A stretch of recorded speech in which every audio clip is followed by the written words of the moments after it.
Richard sedang makan jagung bakar murah ketika tiba-tiba mendapatkan ide bisnis yang hebat. Anaknya terus-menerus mengeluarkan suara saat memakan jagung panas itu, tapi tetap berkata, "Aku suka rasa pedas ini." Richard pun menyadari bahwa orang-orang di sekitarnya sangat menyukai makanan pedas. Ia memutuskan akan membuat keripik pedas dan suatu hari akan menjadi jutawan. Dia membeli banyak bungkus keripik. Melihat hal itu, istrinya khawatir bagaimana mereka akan membayar sewa dan mengisi dapur bulan itu. Segalanya bisa jadi dipertaruhkan, tapi alih-alih menyerah, istrinya memutuskan untuk mendukung Richard sekali lagi. Mereka berdua mulai membeli berbagai jenis cabai dan mencobanya. Tapi saus yang mereka buat hanya terasa panas tanpa rasa. Richard ingin menangkap rasa yang sama seperti pada jagung bakar. Departemen R&D, penelitian dan pengembangan perusahaan juga sedang bekerja. Tetapi Richard percaya bahwa rasa sejati hanya akan datang dari cabai dan metode tradisional. Mereka membangun mesin seperti drum berputar dan akhirnya menemukan kombinasi cabai dan keripik yang tepat. Masalah yang sempurna pun akhirnya tercipta. Namun kabar buruk datang. PHK dimulai di pabrik dan tak ada yang peduli dengan ide Richard. Seorang supervisor bahkan berkata, "Kamu cuma petugas kebersihan, jangan terlalu banyak mikir." Tapi Richard tidak menyerah. Ia langsung menelepon CEO perusahaan yang saat itu sedang berada di Italia. Ia memperkenalkan diri sebagai teknisi kebersihan dan entah bagaimana berhasil berbicara dengannya. Richard dan istrinya menyiapkan sampel bersama dan mengirimkannya ke CEO. Beberapa hari kemudian sang CEO sendiri datang ke pabrik. Para petinggi kaget siapa yang telah memanggilnya. Saat diketahui bahwa Richard yang langsung berbicara dengan CEO, ia dimarahi di depan semua orang. Orang-orang berkata kalau CEO tidak menyukai idenya, bisa-bisa pabrik ditutup. Keberanian Richard pun goyah. Ketika sampai di rumah dan menceritakan semuanya, istrinya menaruhnya di depan cermin dan berkata, "Aku tetap bersamamu karena aku percaya padamu. Jangan meremehkan dirimu sendiri." Istrinya keren juga, guys. Tentang bisnis, membantunya menulis Pantang pidato yang menyerah bagus dan mendukung memberitahu suaminya. bagaimana bersikap di depan CEO.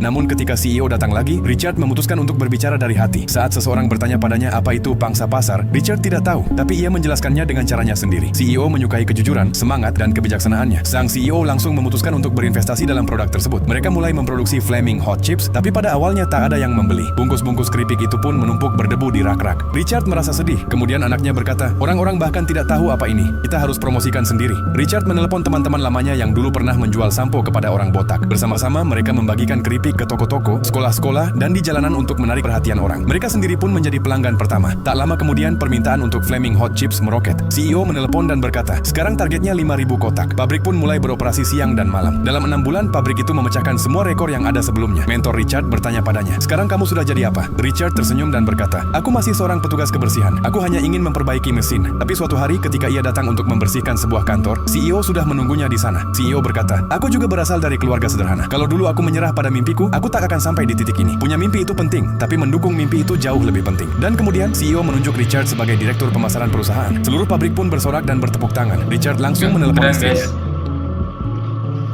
Kalau menurut kalian, apa pelajaran yang bisa diambil dari video ini, guys? Komen di bawah ya, guys.